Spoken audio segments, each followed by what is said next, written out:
கிறிஸ்துவுக்குள் பிரியமானவர்களே, ஆண்டவரும் இரட்சகருமாகிய இயேசு கிறிஸ்துவின் இனிதான நாமத்திலே அன்பின் வாழ்த்துக்கள். இந்த நாளிலும் கூட நாம் தியானிக்கும்படியாக எடுத்துக்கொள்ளப்பட்ட வேத பகுதி பரிசுத்த லூக்கா 8ஆம் அதிகாரம் வசனங்கள் 43 முதல் 48 முடிய. உன் விசுவாசம் உன்னை இரட்சித்தது. ஒரு பார்வையற்ற மனிதன் அடர்ந்த காட்டிற்குள்ளாக கடந்து செல்ல வேண்டிய ஒரு சூழ்நிலை. அந்த காட்டின் வழியாக மனிதர்கள் தனியாக நடந்து செல்வது அவ்வளவு சரியானதாக இருக்காது, அவ்வளவு பாதுகாப்பானதாக இருக்காது என்று அறிந்த அவன் தனித்து நின்று யோசித்துக் கொண்டிருந்த பொழுது ஒரு மனிதன் வந்து அவனுடைய கையை பிடிக்கிறான்.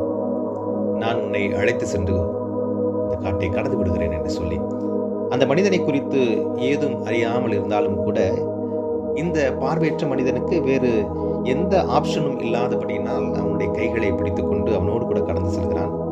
அவனை அழைத்து கொண்டு செல்கிற அந்த மனிதனும் கூட அவனுக்கு அழகாக பாதைகளை காட்டி, இந்த இடத்துல பள்ளம் இருக்கிறது, இந்த இடத்துல மேடு இருக்கிறது, இந்த இடத்துல வளைந்து வா என்று சொல்லி அழகாக பாதைகளை காட்டி அந்த மனிதனை அழைத்து செல்கிறான். இருவரும் சேர்ந்து விரைவிலே அந்த காட்டை கடந்து விடுகின்றனர். அந்த காட்டை கடந்து முடிகின்ற சூழ்நிலையில இந்த பார்வையற்ற மனிதன் அவனுடைய கைகளை பிடித்து அவனுக்கு உள்ளத்தின் ஆழத்திலிருந்து நன்றியை சொல்லி, எப்படி இவ்வளவு அழகாக இந்த பாதையை நீ அறிந்து வைத்திருக்கிறாய், என்னால் ஒன்றுமே பார்க்க முடியவில்லை என்று சொல்லி அந்த பிடித்து சென்ற மனிதன் அவனை பார்த்து அவனிடத்துல, மனிதனே, இந்த பாதையை உனக்கு கடக்க உதவி செய்த நானும் கூட ஒரு பார்வையற்றவன், எனக்கும் கூட பார்வை பிரிவிலேயே இல்லை. ஆனாலும் கூட அதனை நினைத்து நான் மனம் தளராமல் அநேக காரியங்களை என்னை படைத்த கடவுள் மீது நான் நம்பிக்கை வைத்து, என்னை பார்வையற்றவனாக படைத்த கடவுள் இந்த சூழ்நிலைகளை எல்லாம் மேற்கொள்வதற்கு எனக்கு ஞானத்தையும் கொடுக்க வேண்டும் என்று சொல்லி நான் ஜெபித்து என்னை நான் அர்ப்பணித்து அநேக காரியங்களை நான் கற்றுக்கொண்டேன் என்று அந்த மனிதனிடத்தில் சொன்னானாம். எனக்கு பிரியமானவர்களே, பார்வையற்ற இந்த மனிதனுக்கு இருந்த நம்பிக்கையை பாருங்கள். ஆம், வியாதியோடும் பலவீனத்தோடும் அவதிப்படுகின்றவர்களுக்கு நிச்சயமாகவே அவற்றிலிருந்து விடுதலை பெற வேண்டும் என்கிற வாஞ்சை இருக்கிறது. அதற்காக அநேக சுகமளிக்கும் கூட்டங்களுக்கும் அநேக தேவாலயத்திற்கும் நாம் செல்கிறோம். ஆனால் அவ்வாறு செல்கின்ற ஒவ்வொருவருக்கும் விடுதலை கிடைக்கின்றதா, அல்லது அனைவரும் சுகமடைந்து விடுகின்றார்களா என்றால் அது ஒரு கேள்விக்குறிதான்.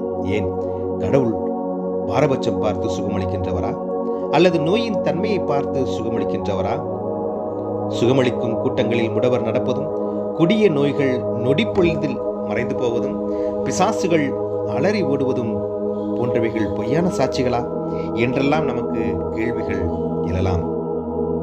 இதற்கான பதிலை பரிசுத்த லூக்கா 8ஆம் அதிகாரம் 43 முதல் 48 வரை காணப்படுகின்ற நிகழ்ச்சியின் மூலமாக நாம் அறிந்து கொள்ளலாம். இதிலே பெரும்பாடுள்ள ஸ்திரீ பெற்ற அற்புதத்தை நாம் காண்கிறோம். இதிலே கிறிஸ்துவை சூழ்ந்து நெருங்கிக் கொண்டிருந்த அநேகரை பார்க்க முடியும். ஆனால் அவர்களுக்காக, அவர்களின் தேவைகளுக்காக இயேசு கிறிஸ்துவிடமிருந்து வல்லமை புறப்படவில்லை. இயேசுவை விசுவாசத்துடன் தொட்ட ஸ்திரீ மட்டுமே சுகம் பெற்றாள். எனக்கு பிரியமானவர்களே, நமக்கு இன்னும் விடுதலை கிடைக்காததற்கு காரணம் நாம் இன்னும் இயேசுவை தொடவில்லை, நாம் இன்னும் அவரை நெருங்கவில்லை. நமக்கு இருக்கிற அநேக பலகீனங்களை குறித்து, எனக்கு இந்த பலகீனம், இந்த சூழ்நிலை வந்துவிட்டது என்று சொல்லி கடவுளை குறை சொல்லிக் கொண்டு, நம்மை நாமே வருத்தி கொண்டு, நம்முடைய பலகீனங்களை நினைத்து சிந்தித்துக் கொண்டே இருப்பதுதான் காரணமே அன்றி கடவுள் அதனை தள்ளிப்படவில்லை.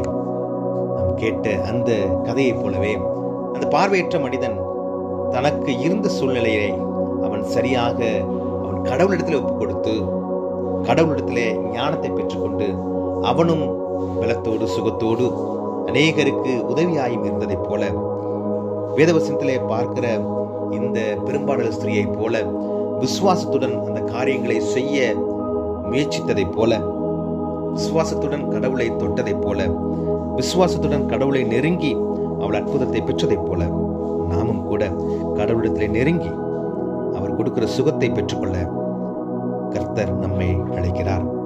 அவருடைய கிருபையையும் நன்மைகளையும் ஆசீர்வாதங்களையும் பெற்றுக்கொள்வதற்கு அவர் நம்மை தகுதிப்படுத்தட்டும். ஆண்டவர் நோக்கி பிரார்த்தனை செய்வோம். இரக்கத்தில் ஐஸ்வர்யம் உள்ள எங்கள் அன்பின் ஆண்டவரே, அநேக சூழ்நிலைகளிலே நாங்கள் எங்களுக்கு இருக்கிற சூழ்நிலையை நினைத்து, எங்களுக்கு இருக்கிற நிலைமையை நினைத்து வருந்திக் கொண்டே இருந்து எங்களுடைய நாட்களையும் காலங்களையும் நேரத்தையும் வீணடித்துக் கொண்டிருக்கிறோம். உன்னுடைய விசுவாசம் எங்கே போனது என்று சொல்லி கடவுள் எங்களோடு பேசுகிற வார்த்தையை எங்கள் காதுகள் கேட்கட்டும் சுவாமி. கர்த்தர் எங்களுக்கு இருக்கிற சூழ்நிலையை மாற்றி போட வல்லவர், இருக்கிற சூழ்நிலையை மேற்கொள்ள எங்களுக்கு ஞானத்தை கொடுக்க வல்லவர் என்கிற விசுவாசத்தோடு இந்த நாளிலும் கூட ஒரு புதிய தீர்மானத்தை எடுத்துக்கொண்டு விசுவாசத்துடன் உம்மிடத்தில் நெருங்கி வந்து நீர் எங்களுக்கு நன்மைகளை கொடுப்பதை உணர்ந்து அவைகளை சுதந்திரித்துக் கொள்ள கிருபை செய்யும்படியாய், விசுவாசத்தை பெற்றுக்கொள்ளும்படியாய் மீட்பெரும் இரட்சகருமாகிய இறைமகன் இயேசுவின் வழி ஜெபிக்கிறோம் எங்கள் ஜீவனுள்ள பிதாவே. ஆமென்.